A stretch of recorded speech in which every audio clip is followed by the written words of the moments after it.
What's up, you guys? This is Luke with Dark Fiction Factory. Today we are taking a look at a very controversial, very transgressive novel called Tampa by Alissa Nutting. It's actually her debut novel, and just looking at the cover, you can already tell this is a book that is ready to push boundaries. So Tampa is a first-person account of a 26-year-old teacher, Celeste Price, a gorgeous blonde teacher who is described as having won the genetic lottery.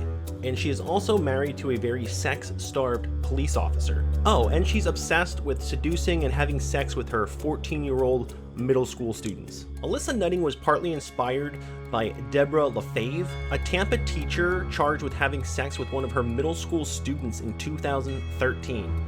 Nutting actually went to the same high school as LaFave, although she's come out in interviews and said that she didn't actually know her, she just knew who she was. During the course of the LaFave trial, her attorney argued that she was too pretty for prison, and that she would be, like, quote, putting a piece of raw meat in with the lions. LaFave got off with only probation. This, along with other stories like this over the years, inspired Nutting to write the book Tampa. She set out to write a book that was not only shocking, but a commentary on how beautiful women are many times able to skirt the law, even in the most egregious cases, and how the public tends to have more sympathy for a beautiful woman than they would maybe an ugly old man. I do think the swapping of sexes would have made this book much more controversial.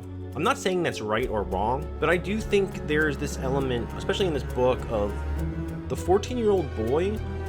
He doesn't always come across as a victim. Like, he wants this to happen, right? I'm sure lots of young, red-blooded, straight male boys dream of, like, hooking up with their teacher, right? For example, the case of Mary Kay Letourneau, who went to jail for having sex with one of her 13-year-old students, served her time, and now they're married and they have children. But this book focuses on how these sort of situations usually end up in a train wreck. This book is extremely sexually graphic, and a lot of times, like, graphic sex scenes in a novel can get very old and get very boring. It's not always very necessary, but it really works in this book because every time there's some very intense sexual scene happening, there's this sense of, like, dread just permeating everything. I mean, our narrator is literally trying her best not to get caught while she's engaged in these activities.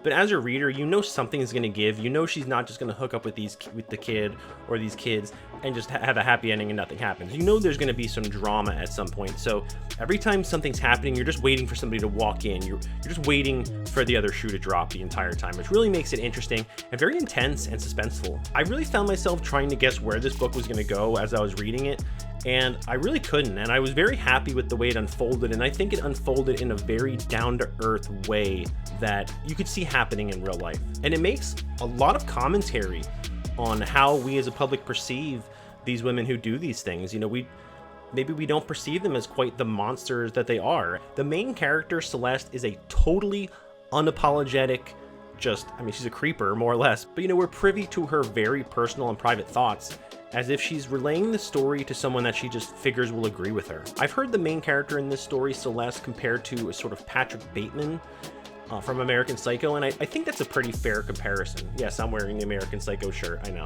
Not everyone will love this book. There's been lots of criticism, calls for it to be banned, saying that it's totally inappropriate, even as far as to say that it's a handbook for, like, pedophiles to be able to figure out how to get away with it, which I really disagree with, because if you read the book, I don't think Alissa Nutting is trying to glorify this. I think she's trying to shine a bright light in a sort of dark area of society that most people are not really willing to talk about because it's super uncomfortable. I wonder if this book was about a middle school teacher just murdering all her students, if it would have even been controversial. But a lot of times, sex does cause more outrage than violence. In August of 2016, the filmmaker Harmony Korine actually announced that he was going to be making a movie version of Tampa, but I haven't been able to find any updates on that, and it's no longer listed on IMDb, so I figured it's probably dead in the water. If you guys have read this book, please drop a comment below and let me know your thoughts on it. I would love to hear what you guys think and talk to you a little bit about this book. If you're a fan of controversial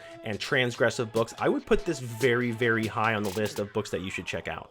Thank you guys for checking out this video. For more content, check out darkfictionfactory.com and more here on our Dark Fiction Factory YouTube channel. If you guys like this video, feel free to like and subscribe.